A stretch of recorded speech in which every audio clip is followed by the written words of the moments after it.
to the last session of our conference, and I'm very pleased to be able to introduce one of the other Durham ecclesiastical historians, even though he doesn't regard himself as a specialist in ecclesiastical history.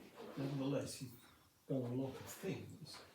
Stephen Taylor read history at Cambridge and did research at Cambridge subsequently, and then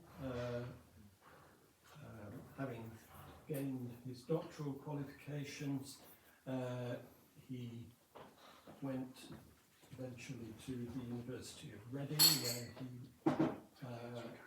he was in post for a number of years, before quite a few years ago now getting the chair in history here in Durham. If you look at his CV, and particularly his publications, you might almost think that he was a scientist, because so many of his publications are joint publications with other people, and that actually is typical of the way in which he has worked for most of his career. But the results of that work have been extremely significant in changing our view of the Church of England in the post-Restoration period. Later 17th century and 18th century Anglican church history has been in significant ways transformed. He's also taken and continues to take part in a number of cooperative projects. The first of these was the database of Anglican clergy, which, as one only has to mention it for everyone to realise what a massive task that must be, probably an unfinishable task. And more recently, he's been very much involved in cataloguing and collecting all the various national commemorative services that have been published by the Church of England and indeed other British churches as well, to mark national occasions, outbreak of war, end of war, occasions such as that, and the call for national prayers, which of course in former times were much more frequent than they are today. I can't remember the last one. Probably to do with the coronation or something of that sort. And these actually constitute a very interesting collection of material, occasional liturgical material, you could call it, which could be used for all sorts of fascinating purpose. But enough from me.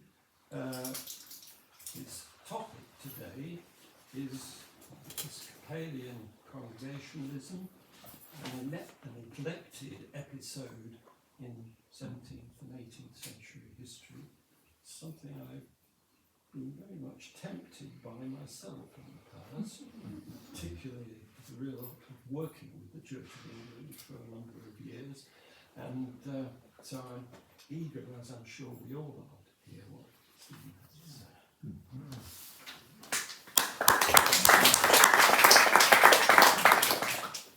Thank you very much, David, and thank you for the invitation to speak here. It was a little surprising when it arrived. As David said, I am very much a historian of the Church of England, and even then I came to that through an interest in politics, and probably my natural instinct when anyone asked me what sort of historian I am would still be to say I'm a political historian.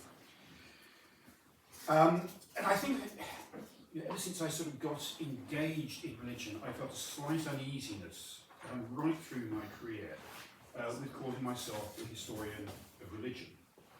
Because I'm not really. And I think I found in some ways the shift from what Patrick Thompson called the vertical to the horizontal in what I suppose I still think of really as church history or ecclesiasticism first and foremost, as in some ways rather unhelpful. I don't think that's, I didn't suggest for a moment that shift would be incredibly fruitful in terms of many of the explorations of religious history over the past 2 millennia. But I have come to feel quite strongly that something has been lost. Institutions were and are important. And recently elsewhere, I called for a revival of ecclesiastical history. Not only is it the case that the religious lives and experiences, are formed within churches, but also the way in which churches relate to each other.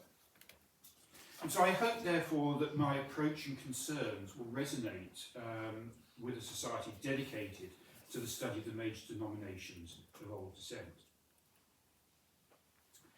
I'm also grateful for the invitations. It's prompted me to think about exploring a term that Ken Fincham, with whom I've been collaborating quite a lot recently, and I first used, not without thought, but really without detailed analysis, in an essay that we published in 2017, the phrase Episcopal congregationalism. It may have been used by other people before, but I do have trouble tracking it down as a sort of concept. And I think, therefore, it might be worth beginning by exploring a little of the broad context which led us to its use. As Dave mentioned, Arthur Burns, Ken Fincham and I were involved in the Clergy of the Church of England database, and when we surveyed the diocesan records for that project, Ken and I were struck by the evidence that we found for the sheer scale of episcopal ordination between 1646 and 1660, the period in which episcopacy was abolished in England and Wales, and the use of the Book of Common Prayer was prescribed. We felt that the phenomenon deserved an article. That project then expanded, the way these things do. First with an interest in the identity and nature of Episcopalianism in the 1640s and 1650s, on which we've written a series of articles. And then in the study that we're engaged in the moment, a sort of long-term project of the Church of England between around about 1625 and the middle of the 18th century. It started off with a working title from Abbot to Secker, recalling a notable book of Norman sites, but we decided that probably didn't mean very much to most people. So it now has the working title Revolution and the Creation of Anglicanism. It builds upon much recent scholarship, which emphasises that the labels Anglican and Anglicanism are inappropriate when discussing the Church of England in the century following the Reformation. It also builds on the sense that the two of us have of profound changes in the Church and in English religion more generally in the period, go back between Abbot and Laud on one hand, and Gibson and Secker on the other. One of the core arguments of the book will be that the changes we forged, one of the arguments of the book will be that the changes were forged in 4th, 16th and 17th century, I'll get this right in a moment. One of the core arguments of the book will be that these changes were forged in 4 17th century revolutions. And the working through of the impacts of those on the Church. And another will be that what emerged by the early 18th century can legitimately be described as Anglican. As I said, the phrase that we used in 2017 was Episcopalian congregationalism. It was an attempt to capture the situation and attitudes of those who continue to identify with and retain a degree of loyalty to the old order, the pre-Civil War Church during the 1650s, while at the same time accommodating themselves to the new regime, and particularly to the Cromwellian Church from 1653. The phrase is consciously and deliberately paradoxical, while also, I hope, maybe being a little bit provocative. Let's look at the two elements. Episcopalianism, on the one hand, we came to despite despite a great deal of thought, almost folle demure. All the alternatives are much more problematic. Anglican, Laudian, Conservative, Royalist. It certainly doesn't convey the full complexity of the identity of those to whom we apply it. And some indeed may well have rejected it. But it does have some contemporary warrant. The phrase Episcopal Party was used both in the 1650s and in the years immediately after the Restoration. And why it privileges one element in the identity of those to whom we apply the label. That element is one shared by all the clergy. They were ordained by bishops. It also works for the laity in the sense that they all respected what was conferred on the clergy through episcopal ordination. And it's a label that seems to be establishing itself in the field, not least in Anthony Milton's magisterial recent monograph, England's Second Reformation. Congregationalism, I think, is perhaps the more provocative of the two elements of the phrase. But those to whom we apply it were living in a state in which episcopacy had been prescribed. Bishops remained, but no new bishops were consecrated. And those that remained, about a third of the total by 1660, were all getting increasingly decrepit.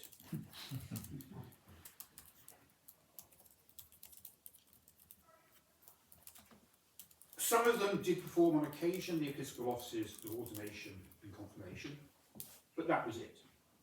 There was no episcopal church order or discipline. Beyond the existence of supportive networks of correspondence, the survival of what was distinctive about Episcopalianism depended not on the bishops, but on the activities of individual congregations, and sometimes, as we shall see, parish communities. So what do I want to do today? First, I hope that what I say will persuade you of the concept of Episcopalian congregationalism, and perhaps also the concept that I do use, as you'll see, about the 18th century, Anglican congregationalism, is one that is worth taking seriously. Second, I hope I can persuade you that it's worth making that expansion from the Episcopalian congregationalism of the 50s to the Anglican congregationalism of the 18th century. And third, I want to suggest some of the ways in which these concepts help us to understand the development of the Church of England and the nature of Anglican identity as it emerged by the middle of the 18th century. So I'm going to divide the remainder of the section into three parts. One, I want to explore a little bit more the phenomenon of Episcopalianism in the 1650s, drawing heavily on the work that Ken and I have already done.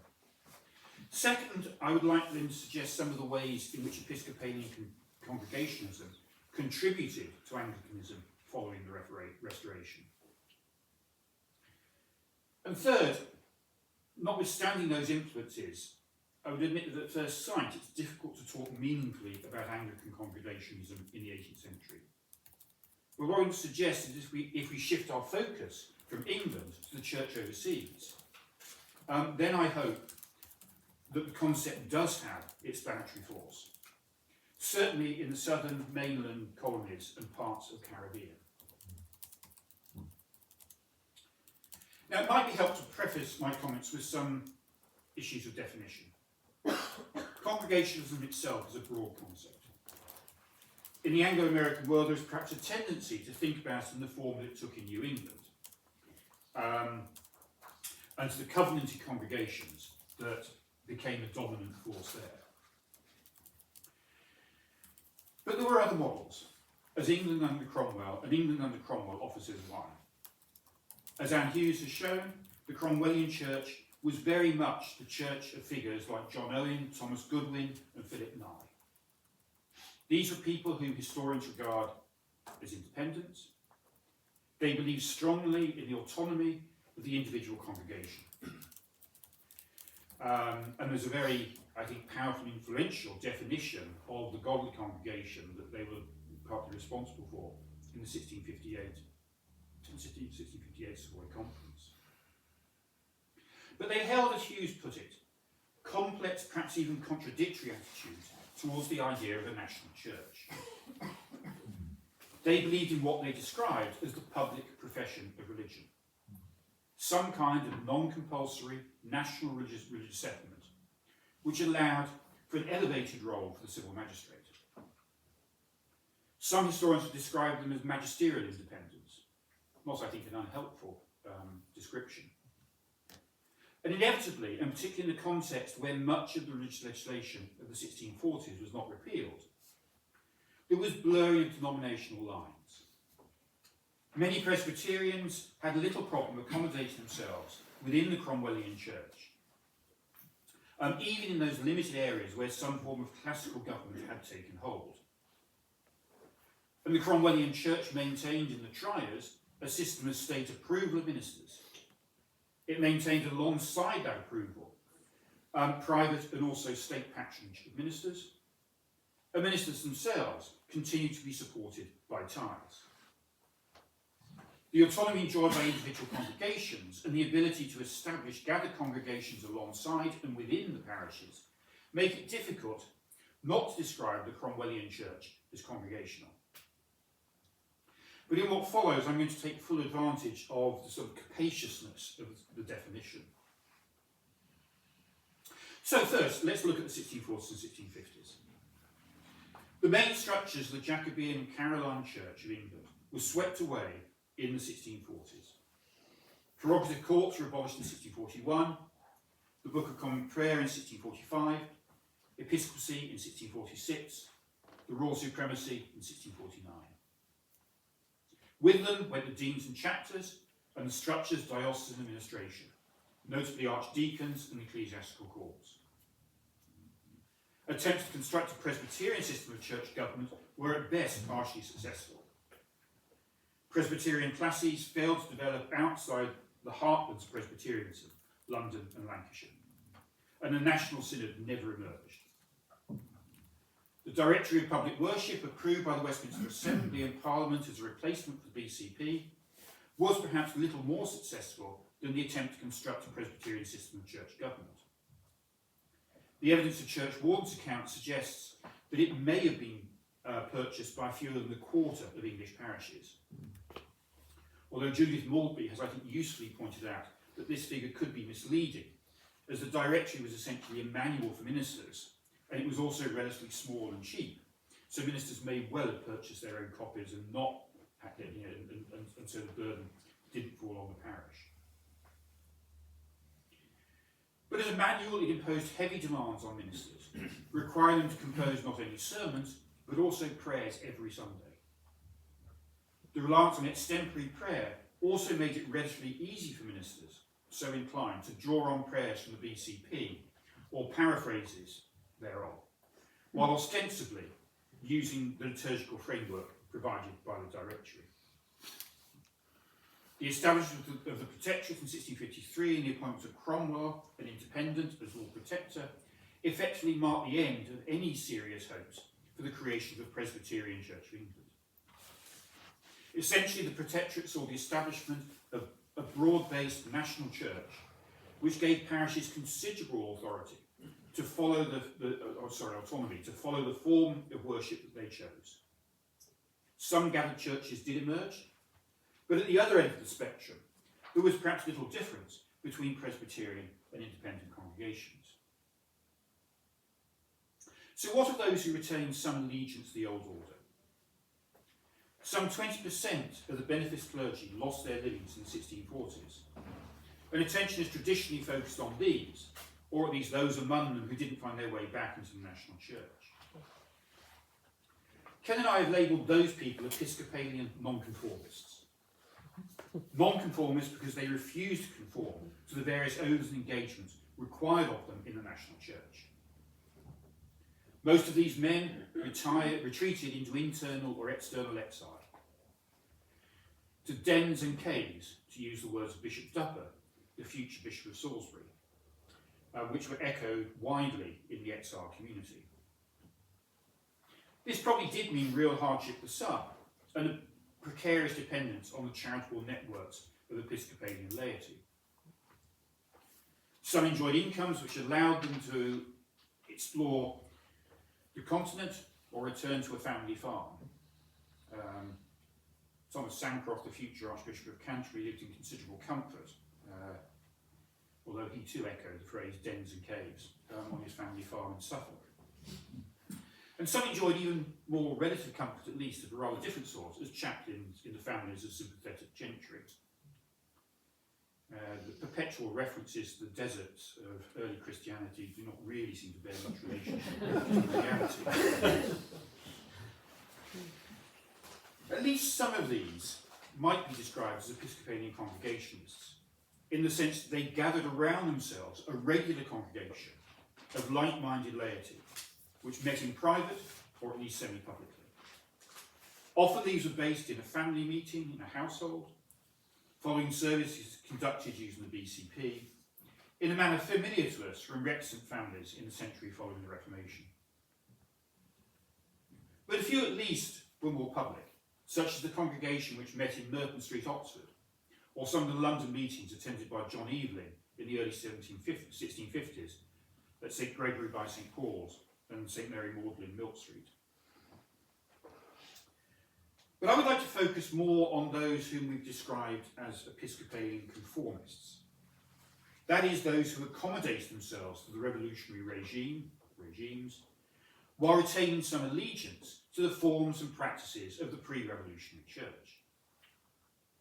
One litmus test is their adherence to the significance and value of episcopal orders. Most clergy ordained before 1640 and even before 1646 remained in the church through the later 1640s and 50s. Many moved away from Episcopalianism, embracing with varying degrees of enthusiasm the intellectual and political changes of the period to move into Presbyterianism and independency, and even in a few cases into some form of sectarianism. But many did not, and found ways of accommodating themselves to the new order. But the point that I'm trying to make about the existence of Episcopalian conformity is perhaps made much more clearly by those clergy, either serving in the state church or desiring to do so, who sought out bishops after 1646 to ordain them according to what was now an illegal right. And perhaps 2,500 men were ordained between 1646 and 1660 by English, Scottish and Irish bishops. Many, arguably most of these, found service in the state church, sometimes in bizarre ways. There are a few examples of those who, in quick succession, underwent both Presbyterian and Episcopal ordination.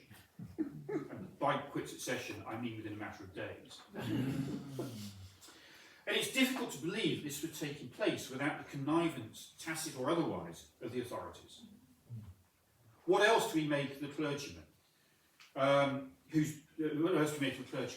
testimonial to the Cromwellian trials was signed by Bishop Robert Skinner, former Bishop of Oxford and Committed Laudian, who continued to serve nonetheless as Minister of Launton throughout this period, where he also managed to ordain around about 500 aspiring clergymen in his parlour.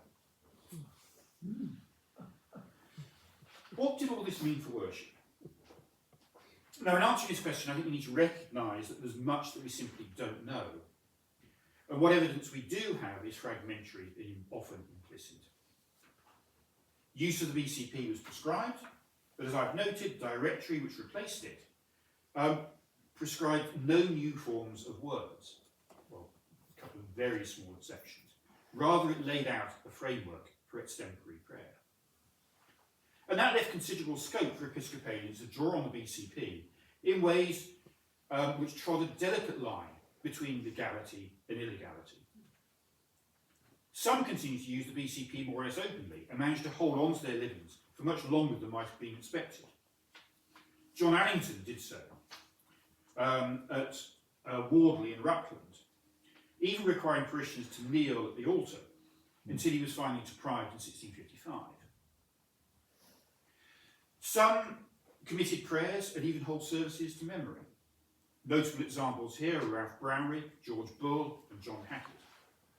Hackett, in fact, claimed that he was complimented on one occasion on the very moving nature of his funeral service, recited by memory from the BCP, and the compliment came from a group a committed independent, who were appalled when he confessed to them what he'd done.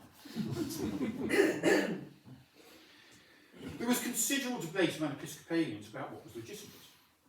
The most famous example is Robert Sanderson, who explained in some widely circulated advice that the very same words and phrases might be purposely transposed, that it might appear to be, yet not, it might appear not to be, yet to be the same. In this context, it appears unlikely that the publications in the late 1650s of alternative liturgies was a merely academic exercise. It seems likely that some ministers made use of these or passed them in worship.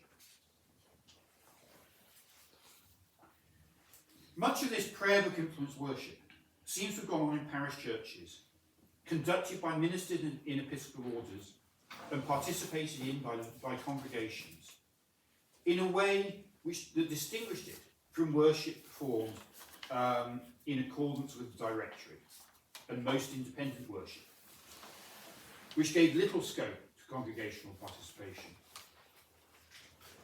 One has to assume there was a fair degree of tolerance on the part of the authorities.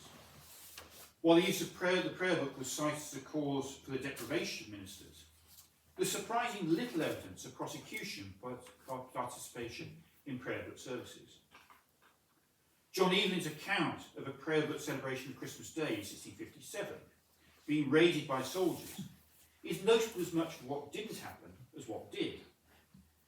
The soldiers allowed the service to finish, though Evelyn talks about having muskets pointed at him, and he makes no mention of subsequent prosecutions of members of the congregation. Appears a few were imprisoned for a couple of days and then released. So it's really an example of harassment rather than what could, in any sense whatsoever, be called persecution. A few London parishes, such as St Paul's Wharf and St Clement Eastcheap, were well known for prayer book services. And while Skinner conducts his clandestine ordinations in his parlour, it's difficult to imagine that he did not use at least bits of the prayer book in parish worship. Largrave, and where John Setsby was the incumbent. Setsby clearly made use of the BCP. In April 1651, William Judson, the deprived Bishop of London and future Archbishop of Canterbury, received communion there. He also attended services regularly, and it's inconceivable, given his views about the use of the BCP during the 1650s, that these were not conducted according to the prayer book. Significantly, it appears that Setsby had the support of a sympathetic congregation and vestry. While Setsby was ill, a roster of Episcopalians was invited by the vestry to preach in his place. These are the kind of practices in religious worship joining into Rapeman, which we're trying to capture by using the phrase Episcopalian congregations. Local variation was significant. In some places, perhaps a full BCP service for morning and or evening prayer, possibly recited from memory.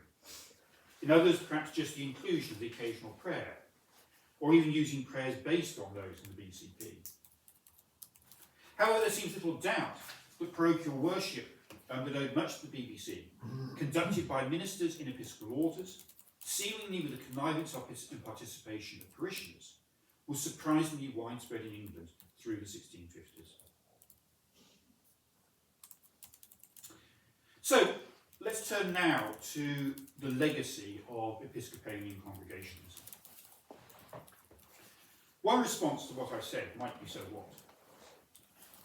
Might be a phenomenon that was interesting as part of our understanding of the response of Episcopalians to the experience of defeat, to borrow Christopher Hill's phrase in the 1640s. But it's far from obvious that it had any longer-term implications. The traditional account of the Restoration in 1660-1662 is that it was a return in essentials to the pre-Civil War Church. And in important respects, that is of course true. The royal supremacy returned. Lord bishops and archbishops returned. Deans and chapters returned.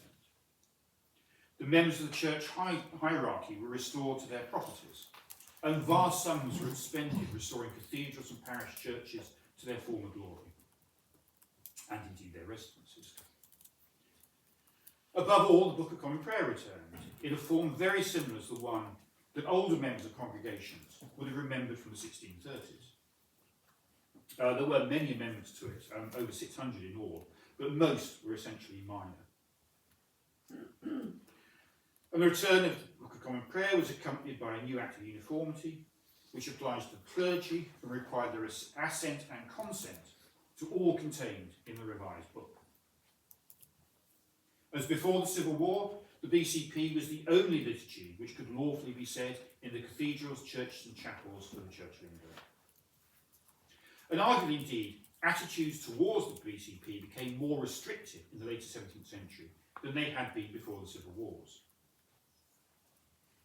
We know frustratingly little about what went on in churches, particularly level of what was being said, but the impression is of very little flexibility in services, very little innovation outside. One indication of this is the composite psalm which replaced the Divinity in the form of services prepared for national days of fasting and thanksgiving.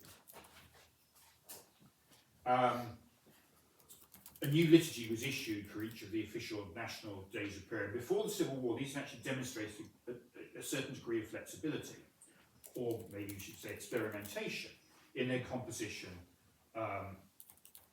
And those composite psalms paraphrased or cited biblical verses, and sometimes the paraphrases were quite radically different. After 1662, they were composed only of verses drawn directly from the Bible, and were often taken overwhelmingly, in fact, from the Psalms, with no paraphrasing whatsoever. But there are other perspectives here which I think deserve some attention. First, and perhaps most relevant to the themes raised by the concept of Episcopalian congregations is the question of where power lay within the church. Episcopacy may have been restored, but its powers have been significantly clipped. Star Chamber and the Courts of High Commission, abolished in 1641, crucially with Charles I's assent, were not restored. With them were abolished some of the main agencies of lording control of the church. More generally, the powers of the ecclesiastical courts were significantly weakened. The decline of the courts was a process, not an event, and the court's powers were not lost without a struggle. In some parts of the country, indeed, particularly in the northwest, church courts continued to play a notable role in the struggle to repress dissent throughout the Restoration. And it's been suggested with some plausibility that James II's Declaration of Indulgence in 1687 was a more significant date in the process of decline than 1660. In a few parts of the country, it's true, they continued to also play a role in policing morality until the late 18th century. But across most of England, cases concerning the behaviour of the laity, including non-attendance at church, had disappeared from the business of ecclesiastical courts by 1700. As is well known, the almost all-pervasive response to visitation inquiries in the 18th century, which was the basis of many church court prosecutions, was simply omnia bene.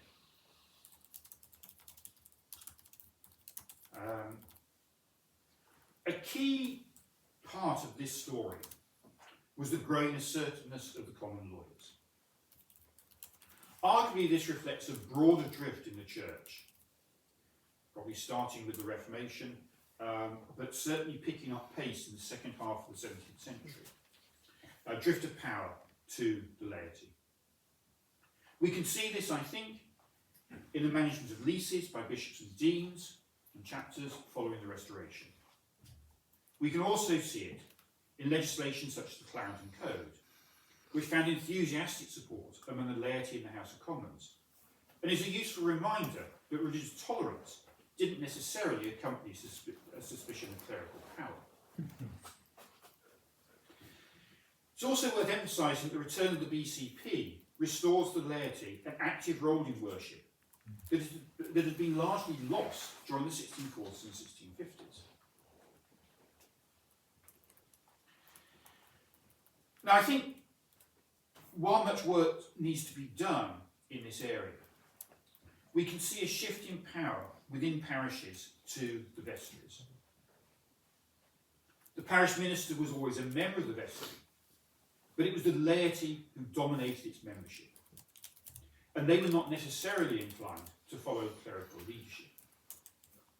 The appointment of at least one of the church wardens generally lay in the vestry, which also had responsibility for improving all parochial expenditure. And the declining judicial role of episcopal and archidiaconal visitations inevitably curtailed episcopal oversight of the laity and the parish.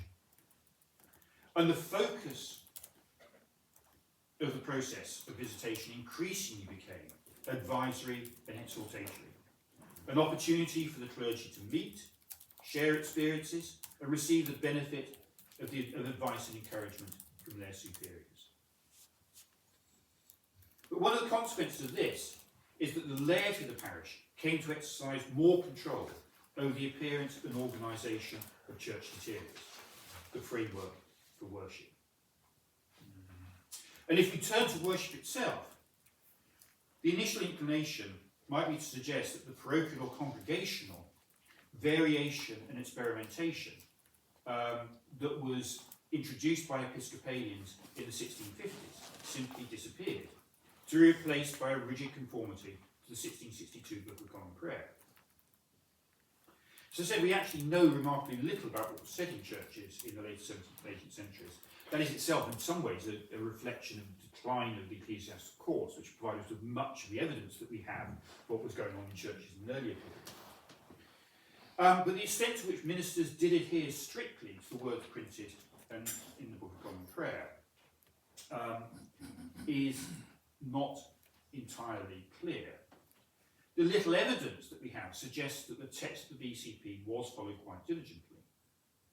In some places, certainly by the middle of the 18th century, the Athanasian Creed was omitted by some ministers on the days when it was prescribed to replace the Nicene Creed. There's also clear evidence that as the 18th century progressed, it was increasingly common for some or all of the state services, those for Marston and Charles I, the Restoration of Charles II, and even the 5th of November, and perhaps even the Accession Day service, to be ignored.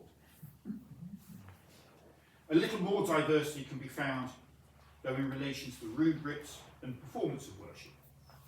Some ministers issued the service. Candles, and occasionally even lighted candles, can be found on a few altars. Occasionally there were even altar crosses, never crucifixes, as there was famously in Bishop Butler's Episcopal Chapel. And there was considerable variation in church furnishings, especially in the placing and size of the pulpit, though the place of the communion table at the East End seems, perhaps surprisingly against the background of the virulence of the 17th century debates, to have become an uncontroversial norm by the early 18th century. There's a reasonable amount of evidence of limited ministerial non-conformity, quite a lot of it lacking precise detail in the generation after the Restoration. But by the 18th century, very few cases were reached in the courts, and those that were appeared to have been about clerical neglect or the failure of vestries to replace what was broken, rather than about religious non-conformity. The diversity of practices in worship, which are very familiar even in the middle years of the 19th century, was very much in the future. But all of that said, there was significant diversity in other ways. One of the most notable ways was the frequency of services. Single duty, that is, performance of only morning prayer on a Sunday, was remarkably commonplace across large parts of the country. In some cases, it can be explained by context. A widely dispersed congregation, which found it difficult to get to parish church twice. But in most, this was not the explanation, though it's striking how often incumbents, when pressed, responded that they couldn't get a congregation. Whether this was neglect or local culture is difficult to work out, although again it's not uncommon when inquiries were pursued by bishops and archdeacons to find parishioners saying that they didn't want to attend a service where there was no sermon. And they preferred, in fact, to make the journey to another parish where there was an afternoon service, a sermon on offer. Patterns of communion varied significantly, though rarely fell below 3 times a year. Monthly and still more weekly communion was very uncommon outside urban areas. Observance of saints' days and other festivals was patchy. Easter and Christmas were universally particularly well attended. So much for any long-term influence of Puritanism in terms of the observance of Christmas. All the evidence suggests that special occasions of national worship, days of fast and thanksgiving, were both observed and well attended. Notable exceptions, perhaps unsurprisingly, being the 1688 Thanksgiving for the birth of the Catholic Prince of Wales, and the 1716 Thanksgiving for the defeat of the Jacobite Rebellion. Those pointed in opposite directions, but they also had political geography attached to them that wasn't generally the case. Greatest diversity probably occurred in the provision of music, where much depended on the musical proficiency of parishioners and the financial resources available, as well as what the vestry was prepared to spend on. Discussions in Convocation in both 1661-2 and in the reign of Queen Anne suggest that some ministers may have used services for occasions unprovided for in the BCP, as well as the bishops themselves did when consecrating churches. One of the big complaints about the BCP in the late 17th and early 18th centuries is the fact that there weren't services there for all the occasions that many ministers felt were pastorally necessary. Many more probably used collects for events that were not covered in the prayers and thanksgivings in the Book of Common Prayer. Again, it may have been felt that there was some warrant for this in additional prayers included in forms of prayer for days of fast and thanksgiving. And it's easy to see some ministers on appropriate occasions using prayers which have been printed in those forms, such as the various versions of prayers for Reformed churches abroad that appear from the 1680s in fast and thanksgiving services. Here one might suggest a degree of continuity with the 1650s, when experimental liturgical texts such as Jeremy Taylor's collections of offices and forms of prayer of 1657 and John Hewitt's prayers of intercession of 1659 included and so encouraged the use of prayers for occasions not included and covered by the BCP itself. As a final point, it's important to note that the experience of the 1650s helped to establish the Book of Common Prayer as a text for devotion outside the church, particularly for lay devotion outside the church. It was a manual through which lay Episcopalians deprived of formal worship could make their personal devotions. It could also be used for family and household prayer, and we sometimes neglect the fact that the daily liturgy did not require an ordained minister, but could be said by a layman. It was a resource well suited to the needs of a gathered congregation, which believed in the value of set rather than extemporary prayer. And as I've already noted, the 1640s and especially the 1650s had witnessed the publication of a proliferation of texts designed to support and provide resources for private devotions, whether alone or in the household. This was an important legacy of the Episcopalian congregationalist experimentation of mid-century, and some of these texts established themselves as classics, which informed, enhanced and shaped the nature and character of Anglican devotional lives through the later 17th and 18th centuries. The most famous of them, of course, was Richard Allister's Whole Duty of Man, reprinted multiple times, spawning a revised edition in the middle of the 18th century, and then, a little later in the 18th century, inspiring the evangelical alternative as religious fashions changed. A key element of Anglican religious culture in the 18th century was based on the family and the household, usually led by the head of the family, utilising the BCP, as well as prayers and devotions from other texts, often involving discussion of sermons, whether those sermons were the ones that were being preached in the parish church, or whether they were printed sermons that were read out as part of these devotions. Now, I would not want to suggest that this was simply a consequence of patterns of devotion formed and developed in the 1650s. Family worship based on prayer and discussion was deeply embedded in English religious life, whether Puritan, conformist or Laudian, well before the Civil Wars. But there is, I think, a compelling argument that it was given a distinctive Episcopalian flavour by the experiences of the 1650s. And we might note here that the most popular work of devotion in the 1660s and 1670s after the BCP itself was the Icon Basilica, normally thought of as a sort of semi-autobiography, apologia by Charles I, but in fact containing,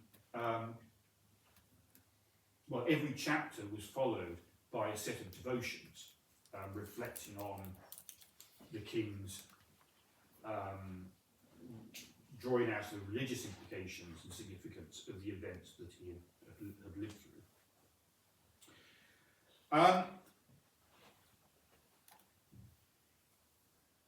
And importantly, that period provided this body of devotional texts which sustained Anglican devotion well into the 18th century.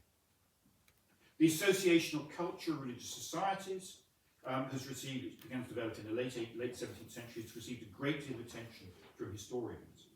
But those societies were in fact only one element in a much broader Anglican devotional culture centred on the family and the household. Now finally I want to turn to look at the Church of England overseas. In particular, I want to look at the position of the Church in the American colonies. I don't want to suggest that we can draw any direct links, and the notion that the example of Episcopalian congregations in England in the 1650s was an example or inspiration for Anglican congregations in the Americas in the late 17th and 18th centuries would simply be nonsensical. A few Episcopalian ministers, it's true, in the 40s and 50s did follow the example of their Puritan brethren in the years before the Civil Wars and found refuge in the Caribbean and the southern mainland colonies. But there is no surviving evidence of any long-term impact. What I do want to point to are some analogies between experiences of Episcopalians in England during the interregnum and Anglicans in the Caribbean and southern colonies, which may be revealing in terms of longer-term developments in the Anglican tradition. Now, when I talk about the American colonies, I'm referring to those with a clear Anglican majority and where there was some form of Anglican establishment. So I'm referring here to the southern colonies, to Virginia and the Carolinas, and some of the Caribbean islands. There were significant differences between the colonies, and there's no time to explore them here. Constitutionally, there was no uniformity, and the constitutional position in all of them changed through the colonial period. Inevitably, therefore, the position of any church establishment, whether Anglican or other, and dissenters from those establishments, changed as well. And in what follows, I'm going to draw primarily on examples from Virginia, but they do, I think, illustrate the general points that I'm trying to make. Right through the colonial period, the position of the Church of England in the Americas was very unusual, and it bore very little relationship to its position in England. It was an Episcopal church, and its ministers, in whatever colony they were serving, were required to be ordained by an English or Irish bishop, and to be licensed by the Bishop of London. But the nearest bishops to the colonies reside on the other side of the Atlantic. No Church of England or Anglican bishop ever set foot in colonial America until after the Revolution. Colonial candidates for ordination had to brave the dangerous and expensive journey to England, although a college for their education was established in the Americas. The use of lay readers, which appears to have been common in the early years of the Virginia colony, continued into the 18th century. In the colonies themselves, there was no confirmation and no consecration of churches. There were no deans and chapters, no archdeacons, no suffragan bishops, no hierarchy of ecclesiastical courts. There was at best, and then only at times, a rudimentary disciplinary structure. From the time of Henry Compton in the late 17th century, successive bishops of London did attempt to exercise some authority over the church in the colonies through the appointment of commissaries. Commissaries were drawn from local clergy, and they received some delegated power from the bishop. But these, of course, could not include the powers inherent in the episcopal office, such as ordination. Their jurisdiction was circumscribed by the powers vested in the governors and colonial assemblies, and any exercise of the limited jurisdiction they did possess was subject to appeal to England. Essentially, commissaries possessed little more than a presidency of honour. James Blair, commissary in Virginia, when writing to Bishop Robinson in 1715, recalled that his predecessor Compton, Robinson's predecessor Compton, had advised him to proceed by advice and exhortation. Blair did summon meetings of the Virginia clergy, and other commissaries did the same thing. Occasionally, Blair reported, he did take a few disciplinary cases further, visiting the parishes and suspending the clergy. He actually did this twice. But the famous dispute between Alexander Garden, commissary in South Carolina, and George Whitfield neatly illustrates the limits of commissarial authority. Having been cited by Garden and then suspended for his failure to use the Book of Common Prayer in a service in 1740, Whitfield simply appealed to England and continued his ministry. In the late 1740s, Thomas Sherlock, the new Bishop of London, refused to take out a patent confirming his jurisdiction over the colonies, and none of his successors did so. This meant that there was, in effect, no legal basis for commissaries, who continued to be appointed to exercise any authority. Sherlock may have hoped that his action would force the British government to address the question of the creation of American episcopate. If that is what he was doing, he failed. In principle, the Church in the colonies was subject to the royal supremacy. It was perhaps a little more of a reality than supremacy in England in the 1650s, though it was perhaps less visible than the residual ecclesiastical authority exercised by the Lord Protector at that time. The royal coat of arms hung on the walls of parish churches in the colonies. Governors were instructed on taking up their posts to support the Church of England, and they were also given the duty of inducting ministers in parishes, an act the authority for which was a direct delegation of royal powers under the supremacy. Though they were also instructed, in a limitation of that power, not to induct anyone who didn't possess a licence from the Bishop of London. Thus, power in the colonial church did not lie with the bishops. Only in a very attenuated sense did it lie with the crown through the governor. Some power certainly lay with the parochial clergy. They could and did, for example, exclude parishioners from communion for moral offences. But, even in the parishes, much more power arguably lay with the leading local laity. The Virginia General Assembly passed laws relating to the church. They vested patronage in the laity. The income of the clergy came from the tobacco tax levied by Act of the Assembly. Laws for the control of the conduct and manners of the laity, and also laws relating to church establishment, including the use of the VCP in services, were regulated by the session courts, by the lay courts. There were regular clerical complaints, especially about stipends, most often the manner of collecting the tobacco tax. The general point is clearly of a church in the affairs of which the decisive voice tended to lie with local vestries, dominated by the landowning elite of the parish. Again, I'm aware this is becoming something of a refrain. We know relatively little about worship, about what was actually said in churches. The silence of surviving sources may indicate there was a high degree of conformity to the Book of Common Prayer. The replies to Bishop Edmund Gibson's queries to the clergy of 1724, Gibson was one of the first bishops to use queries directed to the clergy rather than their church wardens in his visitations. And in 1724, he included the colonial church in this process, the only time it was ever done. Those replies point to regular Sunday services, plus services on Good Friday and Christmas. 2 services each Sunday in larger settlements, and 1 in smaller settlements, sometimes the second in a chapel. There was little recorded observance of state services. The only parish in which their observance was recorded, and then only the service of the 30th of January, Master of Charles I, was Williamsburg. But other evidence suggests that fasts and thanksgivings were often observed, and there is a report of funeral services across Virginia when news of the death of Queen Anne was received in 1714. The returns to Gibson note some shortcomings in church furnishings, notably surplices and bonds. This may indicate a degree of limited nonconformity, especially given complaints about Scottish clergy with a Presbyterian education, which presumably meant a degree from a Scottish university, serving in the colony. But the absence of fonts could also have been a reflection of the prevalence of home baptism, one of a series of canonical shortcomings in the Virginia Church, which were the consequence of local circumstances. Baptisms and burials often took place in houses because the vast size of the parishes made getting to church difficult. Developments in some places reflecting worship back in England, such as the purchase of an organ at Williamsburg, might also be noted. Overall, however, there was very little evidence of nonconformity.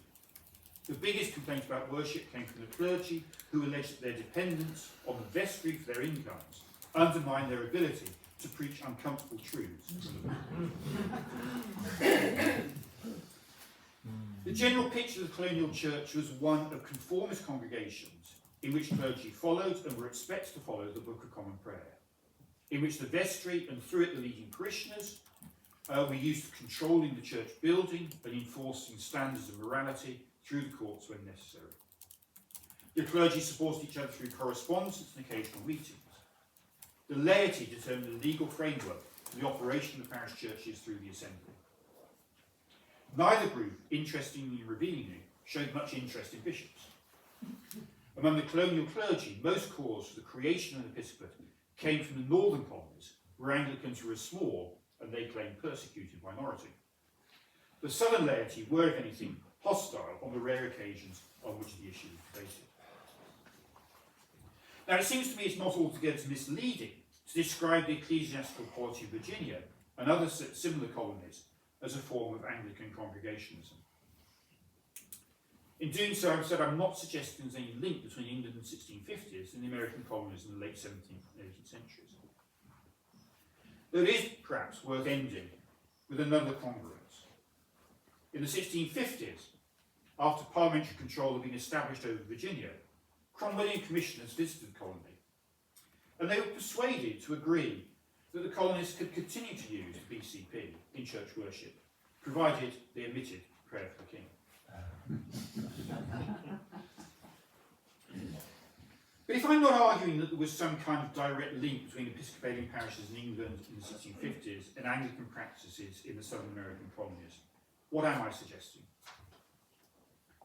It seems to me not just interesting that in two different places and in two different periods, Episcopalians of the mid-17th century and their lineal successors, Anglicans of the 18th century, both found the constitutional and institutional frameworks for their church organisation in forms of what we might describe as congregationalism. That is, largely autonomous parish congregations, governed primarily by the local laity, with very little control from outside, accepting the need for a set liturgy, that liturgy should be the BCP, and that their ministers should be ordained by bishops. This may be interesting, but is it significant? My answer here is tentative, but I would like to suggest that it was. I've tried to show some of the ways in which the experience of Episcopalian congregations in the 1650s shaped and influenced developments in the Church of England, and what we might describe as the Anglican tradition in the following century. The Church of England of the Restoration and beyond was not simply a throwback to the days before the Civil War, and the ways in which it was different owed at least something to the practices, assumptions, experiences and attitudes. Through a remarkably creative decade of forced experimentation of Episcopalian congregationists. And in the Americas? Well, the Episcopal Church that emerged from the Revolution was necessarily very different from the Church of England of the colonial era. But in liturgy and worship, the areas in which the colonial church was closest to the Church of England in the mother country, continuity is most marked. The American Book of Common Prayer was clearly a version of 1662, retaining its key features. In terms of church government, things were rather different. Much more power than in England remained in the vestries. Bishops were concentrated in America in 1784 and 1787, but in the southern colonies where the Church of England had been the established church, they look very different. Certainly not Lord Bishops, but rather elected bishops, bishops by ballot, as F.B. Mills described them, with an attenuated jurisdiction which would doubtless have at least partially satisfied those mid-17th century Presbyterians who had hoped for the creation of a reduced episcopacy at the Restoration.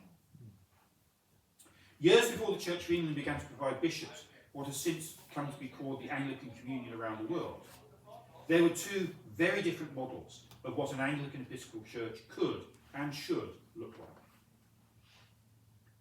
Even in the 18th century, the Church of England was a much broader, or perhaps to avoid what might be thought the terminology of church parties, a much more diverse institution than is often realised. And some of the breadth and complexity of Anglicanism in the 18th century owed significant debts to the peculiar forms of congregationalism which we can identify in England in the 1650s and the American colonies of the 18th century. Some of them, in course of time, influenced strands in the Anglican tradition as it developed in the 19th and 20th centuries. One paradox remains, though. In the first quarter of the 21st century, Anglicanism in England, and to a large extent global Anglicanism, is characterised by a bewildering variety of worship, to the extent that an observer can only doubt that identical services are performed in any two churches on any given Sunday, certainly across England. Yet the one thing that characterised Episcopalianism in the 1650s and the Anglican congregationalism of the 18th century Americas was a deep commitment to the prescribed congregational worship of the Book of Common Prayer. Thank you.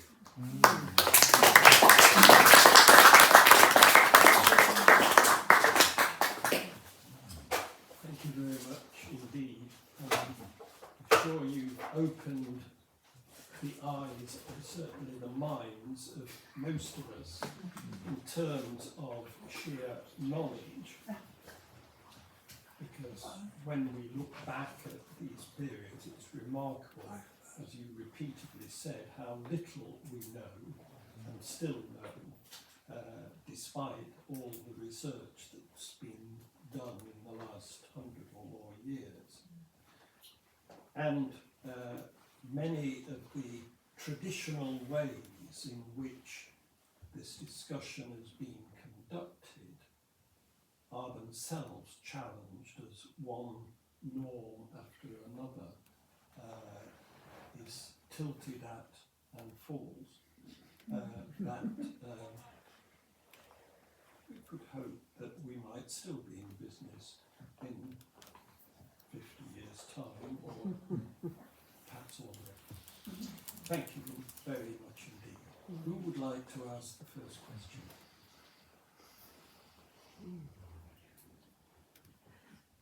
Can I ask a question? Certainly. Going back to the interregnum, I'm a church interpreter for Staunton Harold Church, which was built as protest. The Lodgian Church, Gothic Church of England, built at the time. And I've looked very closely at the building and its shapes and how it's organised and stuff like that. But only recently have I started to think what actually was going on in the church as form of worship in that church, given that it was a protesting church from a different angle to the Puritans and stuff like that. How do we know? You keep saying, you kept saying it's almost impossible to know, but how could I find out what was actually going on a Sunday in a church like that? It is very, very difficult.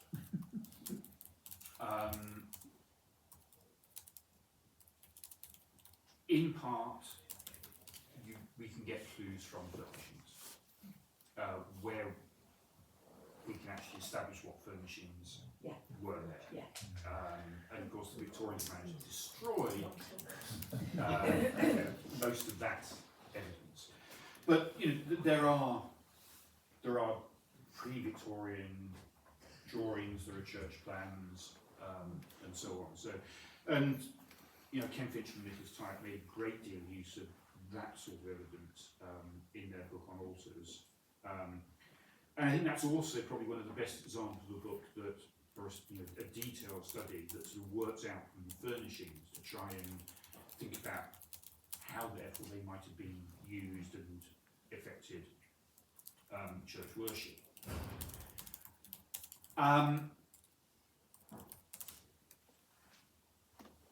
Quite a lot of material can be found in church court records. But there are two problems with those. The church court records generally are about citations of where people are complaining about what was happening. Sometimes you get a bit of evidence to back up the complaints about what happened before certain changes. Sometimes you don't. But the problem you've got where you're dealing with complaints about what was happening is the inferences, then the challenge is to make inferences about what was the norm, what was accepted elsewhere. And for the most part, that is how we begin to work it out. It is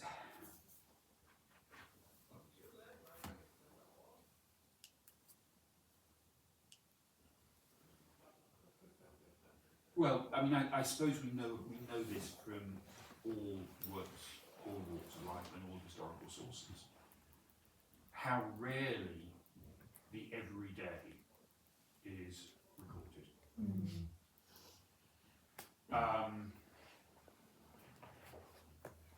It is perfectly clear that family worship was a norm right across England, right across different religious traditions. Even when the Lord complains about what's going on privately, he's not actually complaining about family worship, he's complaining about certain ways in which it was conducted and certain things that went with it. There's no, he doesn't draw any objection to people discussing sermons. He might object to the weight that's put on the sermon within the service and a form of worship, but he doesn't complain about sermons. But I am not aware from the period I know best, which would be the early 18th century, of any detailed account of family worship. It's contemporary. So in terms of what actually happens, you can look at the devotional books, you can look at what's popular, how it changes, you can look at occasional references that you get to why people are taking notes on sermons. There's little bits and pieces you can put together and say, well, that provides us with insight of what might be going on. But in general terms, I think the absence, the evidence of complaint in the church court records gives a sense of the parameters beyond which people couldn't go. So, for example, in 1716, the fact that a number of clergymen are cited for not saying the prayer for the king in the Thanksgiving service, or for not saying the Thanksgiving service, but particularly foremost, it's the partial saying of it, suggests that actually that's not something people normally left out. That it's something that some people notice at a particular moment. And you can make that point a number of times and therefore refer to norms. And my strongest argument for the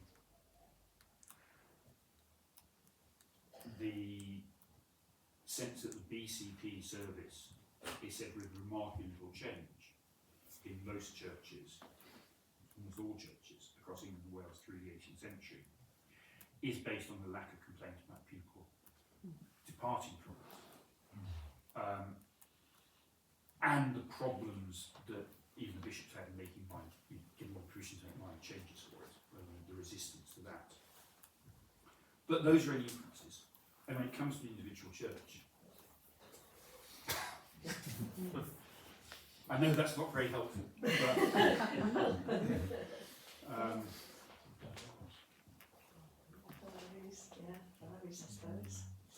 when you get to, but again, it is amazing how little they comment on. Yeah. I say, I heard a good sermon. Yes. So we've disrupted the circle by doing so. But Yeah. yeah. So still the best way is looking at the actual concrete material stuff, which Staunton House still has, because it wasn't Victorian place at all. And and there are Makes sense. one of the significant shifts is the position of the community, and the fact that that becomes uncontroversial. So the fact that it is controversial points to the fact that communion was contested in different ways, and therefore what actually is going on, you can transplant from one place to another and say, well, if they're positioning the community like that, they were probably doing this.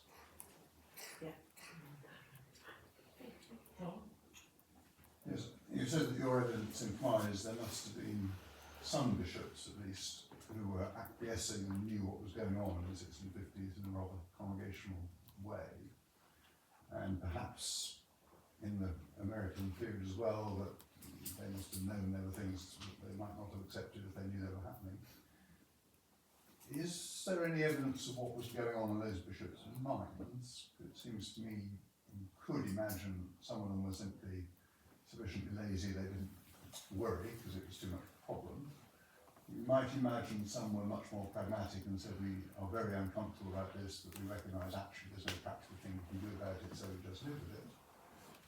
Or some of us in this room might like to fantasise that some of them wondered whether the Holy Spirit was actually challenging their orthodoxy and the future church might be different from a very Episcopalian model. Is there any sense at all of where these bishops were on that spectrum?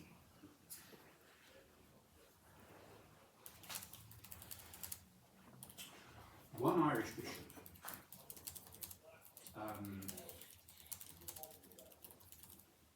takes office under the protectorate in Ireland, and he does seem to have embraced change. Most of the rest, you get the sense that the bits you can work, it's really putting together bits of behaviour and saying how do you make sense of this. But with most of the rest, I suspect the fantasy doesn't quite work. Skinner is a very good example there. The only English bishop to serve a parish living through the 1650s. I mean, quite a remarkable act in some ways. My sense, though, Ken and I disagree a bit on the evidence here. My sense is that that was held against him at the Restoration, mostly by Sheldon, who was really controlling ecclesiastical policy. But this is the point that Skinner himself made. He said, I've done as much as anyone to keep the Church of England as the Episcopal Church alive because I've actually ordained and claimed 550 clergymen, which is more than any other English bishop. There are a couple of very, very active Scottish and Irish bishops who speak as far exceeded that. But Skinner was more active in that respect than any other English bishop. So you've got a problem. What exactly is he doing? How is he explaining this in his own mind? And unfortunately, there is no one reflects on this. You get people like Sanderson, Thorndike, Sheldon himself discuss the issues in the abstract as sort of cases of conscience, and you can see their views to some extent coming through that. But again, you're only sort of extrapolating from that to the bishops. A couple of other English bishops did take office as preachers. Now, what that indicates again is unclear. Someone like Usher was clearly hoping. He didn't embrace a form of reduced episcopacy. Though it's not entirely clear whether his form of reduced episcopacy would have satisfied what Presbyterians thought about his. Baxter and Usher claim to have come to an agreement, or Baxter claims that he and Usher came to an agreement very, very quickly about how the church should be settled. And Baxter Usher in that sense, I think, embraced the new regime more fully than most. But clearly his hope was the episcopacy would continue, even within a rather different form. And I'm not clear, it's far from clear to me, that Usher and Baxter agreed on what became the crucial issue in 1660-62 for many people, which was that of reordination.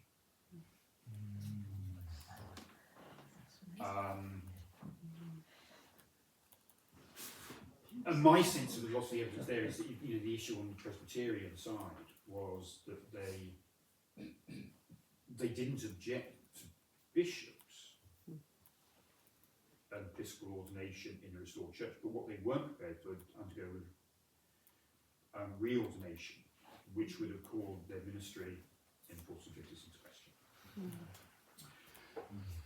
That's a digression from the point that you are making, but I think the big problem here evidentially is that despite their activity, you have this increasingly elderly rump of bishops who do absolutely nothing about perpetuating the apostolic succession.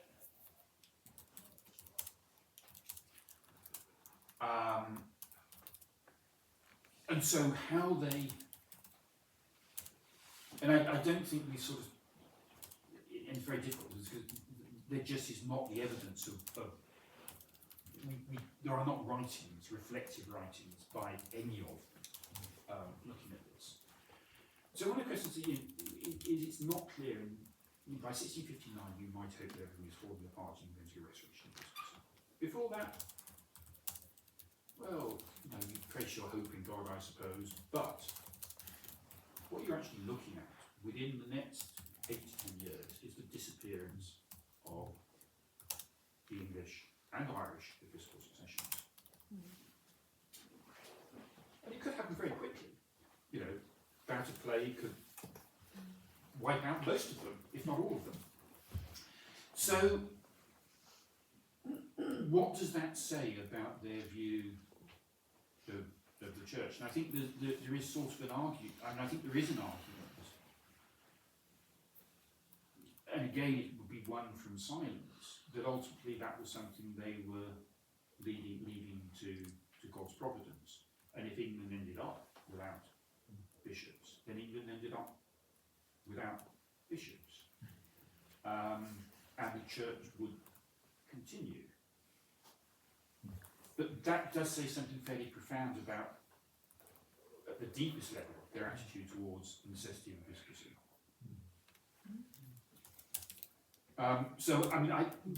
The straight answer to your question is no. The broader answer is I think there's a set of questions here that if we start to read the evidence again carefully, one might approach the questions from a different angle and get something revealing. But I don't think there's ever going to be anything concrete that says, no, we can now say this when we couldn't say it before. Rob? Thank you. Just to follow up something that you said there, could you make a comment on how established apostolic succession as a theological concept in episcopacy was pre-Civil War?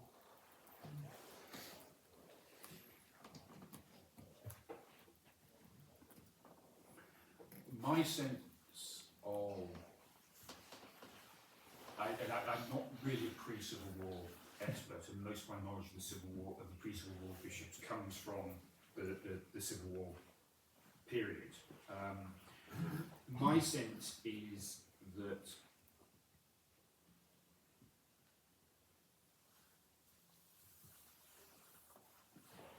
divine right episcopacy, at least in the soft sense of that term, was accepted by almost all of those who were promoted to the episcopate in immediate pre-Civil War period. So the idea that the bishops were set apart by God, acquired certain powers conveyed to them on consecration.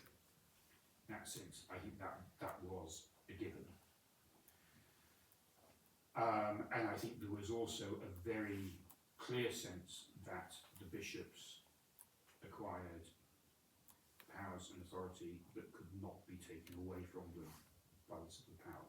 But they were subject to the civil power in the sense that any organisation was. So, you know, the civil power could suspend bishops, but it couldn't make them into people who weren't bishops.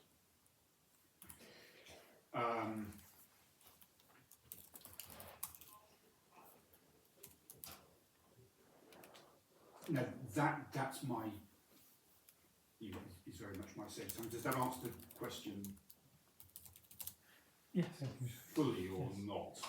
Or is there a question lurking behind that? No, there's just something in my head when you mentioned that, because I know that slightly earlier than that, you know, the idea of what a bishop is in the church develops over time. It doesn't come straight from heaven, as it were. And I just wondered if there was a point in the early 17th century where the idea of apostolic succession was particularly associated with that. But it was just wondering on my part. So, nothing more. No, and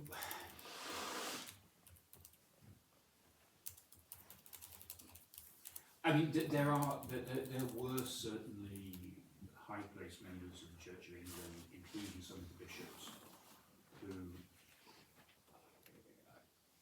I think probably did not hold to the necessity of the apostolic succession. But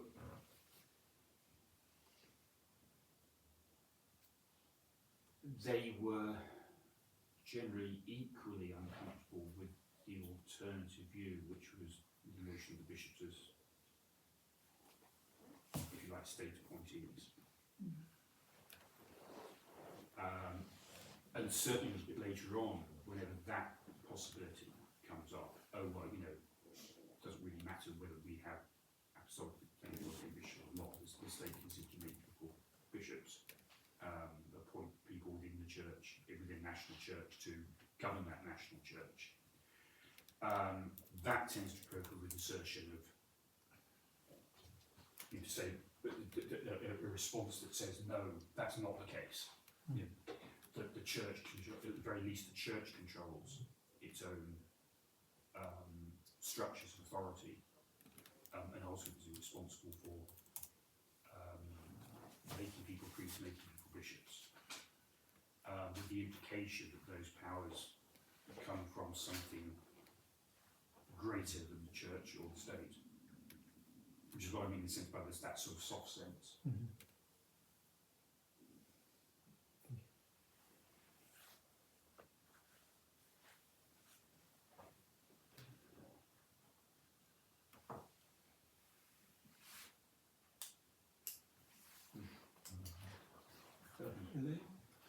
Can I just kind of go back to your point about the Westminster Directory and its influence or not influence in that period? I think from my own work on it, I think there's a sense, there's something with how Parliament recommend it but don't enforce it in the same way as they do the Book of Common Prayer.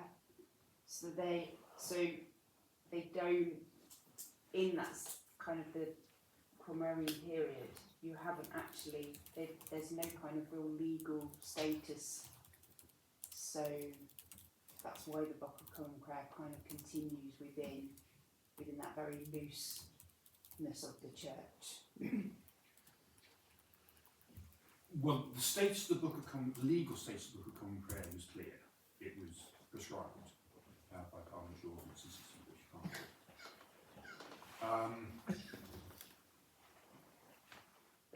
But the Westminster Directory wasn't prescribed in the same way. think there's a confusion between proscribed and prescribed. Yeah.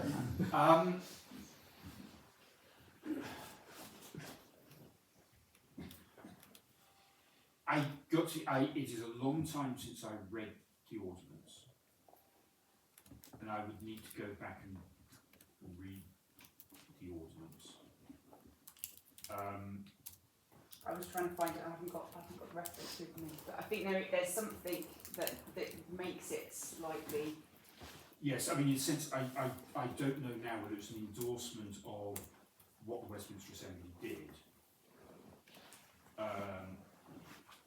whether it's a sort of form of recommendation and prescription that is not backed up by any penalties, which of course is very different from a legal requirement. Parishes were expected to purchase it, I believe, but in many cases seem not to have done.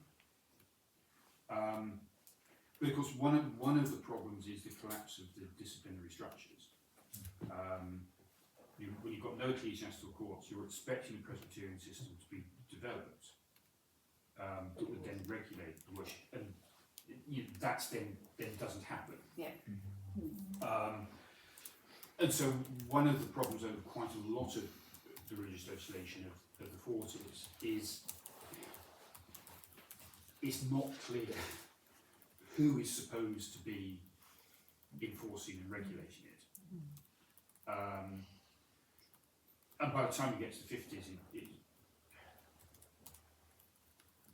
in a sense, it then becomes clear the Cromwellian authorities have no interest at all in enforcing and imposing and regulating that mass of those groups of the groups of ordinances that were passed in religious terms in the 40s, and their attention turns elsewhere in terms of the regulation of the church, particularly the regulation of the ministry itself, albeit in a rather interesting and complex way. I'm afraid I can't remember the direct, the precise nature of the requirement, if you like, to use it, whether the requirement was coming from the Westminster Assembly, which did of course claim certain authority over clergy, and that also becomes an issue, if you like, that the requirement to use the BCP was one that was imposed on parishes, and so it was on clergy and church wardens, and you could prosecute not just the minister for not using the BCP, but you could actually prosecute church wardens for not seeing it with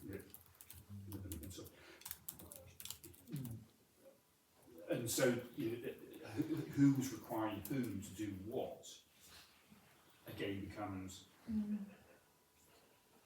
I mean, it's a very I mean that's very helpful actually. Thank you, because you've got me thinking about a number of issues there, and I need to go back and look carefully at the ordinances. It was actually only one's own ignorance sometimes is absolutely horrible. It was only very recently that I realised that the 1662 Act of Uniformity did not repeal the Elizabethan Act of Uniformity. That both of them remained in force. And if you actually look at the 1662 Act of Uniformity, it actually only concerns the clergy. There's nothing about laity in it. Whereas the laity are required to do things by the Elizabethan statute. And that, I think, says interesting things about, and I won't go into it, certainly that actually says some quite interesting things about what's going on at the Restoration. For what it's worth, my guess would be that the status was certainly no greater and probably less than that of the Westminster Confession. It's all in that same ordinances It's stuff. the same thing which deals with all.